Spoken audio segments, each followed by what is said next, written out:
बिहार की बेटी शिप्रा सिंह ने मिसेज यूनिवर्स क्रिएटिविटी 2023 का सब टाइटल और क्राउन जीतकर इतिहास रच दिया।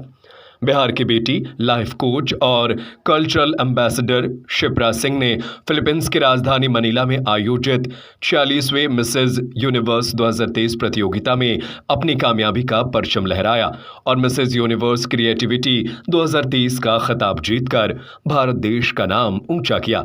इस खास अवसर पर शिप्रा सिंह ने प्रेस वार्ता का आयोजन किया और देखिए क्या कुछ कहा उन्होंने। नमस्ते, मेरा नाम शिप्रा सिंह है और मैं बिहार से हूँ। मैं बाय प्रोफेशन एक लाइफ कोच हूँ और मैंने यहाँ तक की जर्नी आज हासिल की है, वो है मिसेज यूनिवर्स क्रिएटिविटी टाइटल। और ये एक जर्नी की शुरुआत है जहाँ मैंने मिसेज इंडिया से शुरू किया था और आज मैं यहाँ तक पहुँच पाई हूँ बिकॉज ऑफ द ऑर्गेनाइजेशन जिन्होंने मुझे ये प्लेटफॉर्म दिया जहां मैं इंडिया को अपनी स्टेट को रिप्रेजेंट कर सकूं और फिर मुझे मौका मिला कि मैं अपने इंडिया को रिप्रेजेंट करूं इंटरनेशनल प्लेटफॉर्म। मिसेस यूनिवर्स के प्लेटफॉर्म पे आने के बाद मुझे लगता है कि जो कंट्रीब्यूशन मैंने अब तक महिलाओं की जिंदगी में किया है नेशनली और इंटरनेशनली, वो एक और ही बड़े स्केल पे किया जा सकता है। और मैं बहुत ही ग्रेटफुल हूँ कि मुझे इस लाइफ कोचिंग के थ्रू वो मौका मिला है जहां मैं लोगों की लाइफ में डिफरेंस मेक कर सकूं और उनको उनकी ड्रीम लाइफ के लिए एक रास्ता दिखा सकूं। मैंने फैशन की शुरुआत TIGP के प्लेटफॉर्म से की थी, द ग्लैमर इंटरनेशनल प्रोजेक्ट, जो कि मुंबई बेस्ड है, और फिर मैं वहां से मिसेज यूनिवर्स के प्लेटफॉर्म तक पहुंची। बहुत ही अच्छा एक्सपीरियंस था मेरा, जहां पे कि ऑल ओवर इंडिया 91 कंट्रीज ने पार्टिसिपेट किया था और एक साथ इतने लोगों के साथ मिलना एक खुद में एक अल्टीमेट एक्सपीरियंस थी। बहुत सारे लोग थे, पूरी दुनिया में हम किस चीज से डील कर रहे हैं वो पता चला हमें लगता था कि शायद विमेन वायलेंस जो होती है, डोमेस्टिक वायलेंस, एक कहीं ना कहीं इंडिया में ज्यादा होती है, बट एक उस प्लेटफॉर्म पे जाने के बाद मुझे समझ में आया कि पूरी दुनिया में सारे लोग डील कर रहे एक ही चीज से।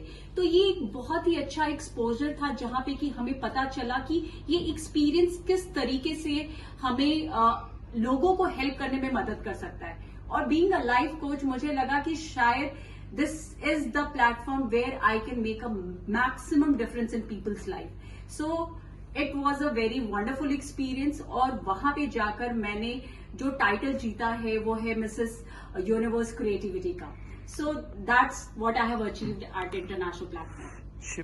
तो मिसेस यूनिवर्स का प्लेटफॉर्म जो मुझे मिला है, मैं डेफिनेटली चाहूंगी कि the crown and the sash is not only about getting physically something on my head, it's a responsibility which I need to take care of. अभी इससे मुझे विमेन एम्पावरमेंट के लिए, नारी सशक्तिकरण के लिए मुझे इसको किस तरीके से यूटिलाइज करना है, डेफिनेटली मैंने सोच रखा है। और मैं अपनी लाइफ कोचिंग के थ्रू मैं जो अलग अलग NGOs, women's, under privilege women's या फिर वैसी विमेन्स जो डोमेस्टिक वायलेंस से ऑलरेडी पीड़ित हैं और वो डील कर रही है अपनी लाइफ में, ऐसा नहीं है कि वो बाहर नहीं आना चाहती है, वो बाहर आना चाहती है, but still something is there which is stopping them. तो कहीं ना कहीं उनके उस बिलीव के ऊपर काम करने की जरूरत है और मुझे लगता है कि मैं यहाँ पे एक बहुत ही अच्छे से एक कॉन्ट्रीब्यूशन दे सकती हूँ जहां पे कि लोगों की लाइफ में एक बड़ा चेंज आएगा। डेफिनेटली लोग कहते हैं ना कि हर एक सक्सेसफुल आदमी के पीछे एक औरत का हाथ होता है, तो मैं कहना चाहूंगी कि मेरी कामयाबी के पीछे मेरे हस्बैंड का हाथ है। और शायद मिसेस में अगर मैं पार्टिसिपेट कर पा रही हूं तो just because of my husband and my family support.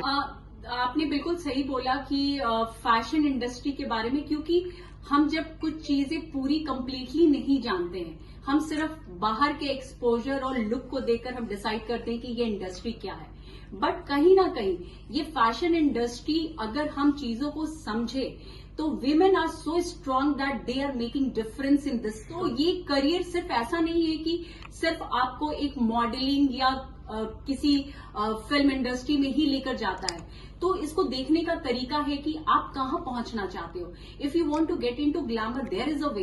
If you want to become a leader in your life where you can make difference in people's life, वो एक सोर्स है। तो आपको देखना है कि आप इस प्लेटफॉर्म को किस तरीके से यूटिलाइज करते हो। और डेफिनेटली जो एक सोसाइटी में जो मिथ है that fashion industry is not good for women, तो मैं लोगों को यही मैसेज देना चाहूंगी कि ये ट्रू नहीं है। बट आप चीजों को समझिए, करीब से देखिए और जज मत कीजिए किसी को, किसी भी विमेन को या किसी भी मेन को। हमें किसी भी इंसान को जज करने का कोई हक नहीं बनता। अगर हम जजिंग क्राइटेरिया पे जाएंगे तो डेफिनेटली हमें लगेगा कि ये चीज में कुछ ना कुछ लूप होल है, ये सही नहीं है। बट अगर आप इन सब से ऊपर होकर देखोगे तो हर एक प्रोफेशन अपने आप में एक डिग्निटी मेंटेन करता है। वो डिपेंड करता है कि आप उसको किस तरीके से लेते हो। डेफिनेटली आप जो ये बात कह रहे हो ना, मैं इससे पूरी तरीके से सहमत हूं। और कहीं ना कहीं ये सबसे बड़ा बैरियर है, क्योंकि हम एक स्टीरियोटाइप लाइफ को जीते आए हैं।